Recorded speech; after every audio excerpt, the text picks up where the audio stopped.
بسم اللہ الرحمن الرحیم۔ السلام علیکم ناظرین کرام، تاریخ انسانی میں ایسی خوبصورت، حسین و جمیل عورت کے جس کے حسن و جمال کے چرچے پورے عرب کے اندر مشہور تھے، اور جو بے انتہا کرشمات کی حامل تھی، اور ایسی دیوی جو سیاہ اور سفید کی مالک تھی، اور تاریخ انسانی کا ایسا شخص جس کے اخلاق و کردار کے چرچے پورے عرب کے اندر مشہور تھے، اور جس کے ہاں نکاح کے لیے کوئی بھی عورت موزوں نہیں سمجھی جاتی تھی، اور جو آنے والے حاجیوں کا خدمت گزار بھی تھا۔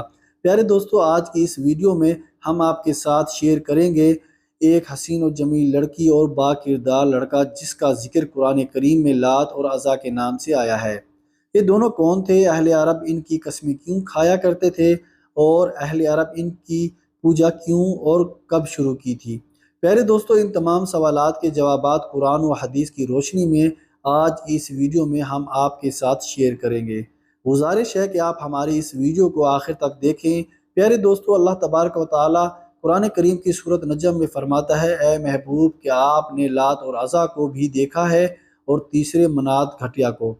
عرب کے لوگ بت پرستی میں ڈوبے ہوئے تھے، اور مشرکین مکہ کے دو بڑے بت تھے، ایک کا نام لات اور دوسرے کا نام عزا تھا۔ مشرکین کا یہ عقیدہ تھا کہ لات خوشحالی، زرخیزی اور خوبصورتی دیتا ہے، اور عزا جسے خدا کی بیٹی بھی کہتے تھے۔ کفار کا ماننا تھا کہ عزا سیاہ اور سفید کی مالک ہے، دن رات کو بدلنا اور موسمی تبدیلیوں کا کام بھی عزا کے سپرد ہے، اور بات بات پر لوگ لات اور عزا کی قسم کھایا کرتے تھے، کیونکہ ان لوگوں کے درمیان لات اور عزا کی پاکیزگی اور اخلاق و کردار بہت زیادہ مشہور تھا۔ پیارے دوستو، کہن لات اور عزا کا نام لے کر خوب پیسے کماتے تھے۔ ان دنوں عرب کے اندر مشہور اور نیک سیرت آدمی تھا جس کا نام لات تھا، کیونکہ لوگ زیارات کے لیے آتے تھے، اسی لیے مہمانوں کی خاطر مدارت کرنے کے لیے ان کو ستو پلایا کرتا تھا۔ یہ بہت ہی رحم دل انسان تھا اور ہر کسی کی مدد کیا کرتا تھا۔ صحیح بخاری میں 4859 میں ہے، حضرت ابن عباس رضی اللہ تعالی عنہ کا یہ قول نقل ہے کہ لات ایسا شخص تھا جو حاجیوں کے لیے ستو گھولتا تھا۔ پیارے دوستو، یہ بات بھی یاد رکھیے کہ اسی زمانے میں عزا نامی ایک شریف لڑکی بھی تھی۔ عزا کے بارے میں یہ مشہور تھا کہ وہ اللہ تعالیٰ کی بیٹی ہے، نعوذ باللہ، کیونکہ وہ طائف کے لوگوں کو ویران مقام سے ملی تھی، اور اس کے والدین کا کسی کو بھی علم نہ تھا۔ جب وہ جوان ہوئی، انتہائی خوبصورت، حسین و جمیل تھی، لہٰذا جو مرد بھی اس کو بری نظر سے دیکھتا تو وہ کسی نہ کسی بیماری میں مبتلا ہو جایا کرتا تھا۔ ناظرین کرام، جب ان دونوں کے چرچے پورے عرب دنیا میں مشہور ہوئے، مکہ اور طائف کے سرداروں نے فیصلہ کیا کہ کیوں نہ لات اور عزا کی شادی کرا دی جائے۔ ناظرین کرام، باہمی مشاورت کے ساتھ ایسا ہی طے پایا گیا، چنانچہ اس فیصلے کے مطابق ان دونوں کی شادی کرا دی گئی، جس کے بعد وہ اپنی شادی کی پہلی رات ایک کمرے میں گئے، لیکن اس کے بعد دونوں آج تک کسی کو بھی نہ مل سکے۔ اس کے چاہنے والے یہ کہتے رہے کہ لات اور عزا ہمیشہ کے لیے امر ہو گئے، اور عزا کے چاہنے والے یہ کہتے رہے کیونکہ عزا کو کبھی کسی مرد نے ہاتھ نہیں لگایا، اس لیے اس کی پاکیزگی کو ہمیشہ کے لیے بچا لیا گیا۔ پیارے دوستو، پھر اس کے بعد سردار عمر نے لوگوں کے رویوں کو دیکھتے ہوئے دونوں کے بڑے بڑے بت بنوائے۔ جیسے جیسے زمانہ گزرتا گیا، لوگ ان کے سامنے منتیں ماننے لگے، اور ایک دن ایسا بھی آیا کہ لوگ ان کے سامنے اپنی قربانیاں پیش کر کے ان کی پوجا پاٹ کرنے لگے۔ پیارے دوستو، جب کہ ابن اسحاق رحمۃ اللہ علیہ فرماتے ہیں کہ لات پر طائف میں آباد قبیلہ ثقیف حق رکھتا تھا، اور اس سے ہونے والی آمدنی بھی اس قبیلے میں بڑھتی تھی۔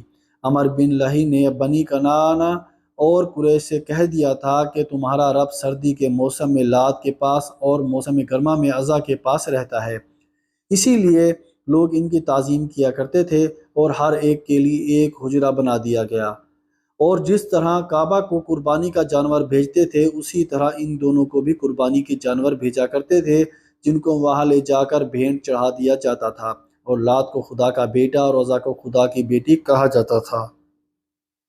پیارے دوستو، فتح مکہ کے بعد حضور اکرم صلی اللہ علیہ وآلہ وسلم نے ان دونوں بتوں کو ختم کروا دیا، جبکہ ابن کثیر لکھتے ہیں کہ لات کے بت کو توڑنے کے لیے نبی کریم صلی اللہ علیہ وآلہ وسلم نے حضرت مغیرہ بن شعبہ رضی اللہ عنہ کو بھیجا، جس نے لات کا بت توڑ کر وہاں پر مسجد طائف بنا دی۔ اسی طرح عزا کے خاتمے کے لیے نبی کریم صلی اللہ علیہ وآلہ وسلم نے خالد بن ولید رضی اللہ تعالی عنہ کو بھیجا۔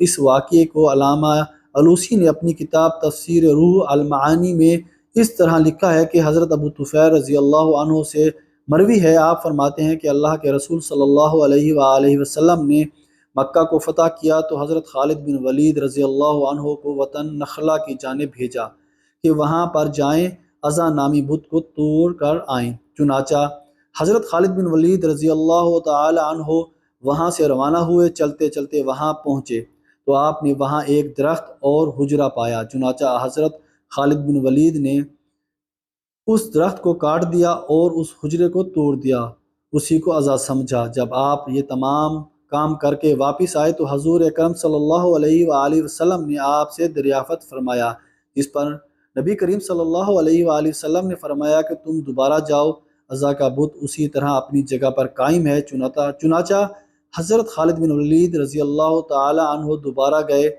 عزا کے بت کو توڑنے کے لیے، اور اب چکنے رہے۔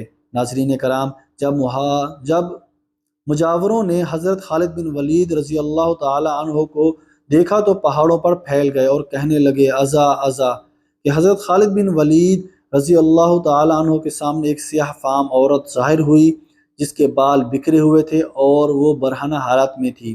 چنانچہ اس نے جیسے ہی حضرت خالد بن ولید رضی اللہ تعالی عنہ کو دیکھا تو اپنے منہ اور سر پر خاک اڑانے لگی۔ چنانچہ حضرت خالد بن ولید رضی اللہ تعالی عنہ اس کی جانب تلوار لے کر بڑھے اور رضی اللہ تعالی عنہ نے اپنی تلوار کے ایک ہی وار سے اس کے کئی ٹکڑے کر دیے، جس پر حضرت خالد بن ولید رضی اللہ تعالی عنہ واپس تشریف لائے اور اس سارے واقعے کی نبی کریم صلی اللہ علیہ وآلہ وسلم کو اطلاع دی تو آپ حضور اکرم صلی اللہ علیہ وآلہ وسلم نے ارشاد فرمایا، ہاں وہی عورت عزا تھی جو بت کے اندر داخل ہو کر اپنی پوجا کروایا کرتی تھی۔ پیارے دوستو، اس طرح مشرکین عرب کے خاص بت لات اور عزا کو اس دنیا سے ہمیشہ ہمیشہ کے لیے ختم کر دیا گیا اور مکہ کی پاک سرزمین کو ہمیشہ ہمیشہ کے لیے بتوں سے پاک کر دیا گیا۔ پیارے دوستو، ہم اللہ تعالیٰ سے دعا گو ہیں کہ اللہ تعالیٰ ہم سب کو صراط مستقیم پر چلنے کی توفیق عطا فرمائے۔ اگر آپ کو ویڈیو اچھی لگے تو ویڈیو کو ضرور شیئر اور لائک کیجیے گا۔ اللہ تعالیٰ آپ سب کو خوش رکھے، اپنے حفظ و امان میں رکھے۔ اللہ حافظ۔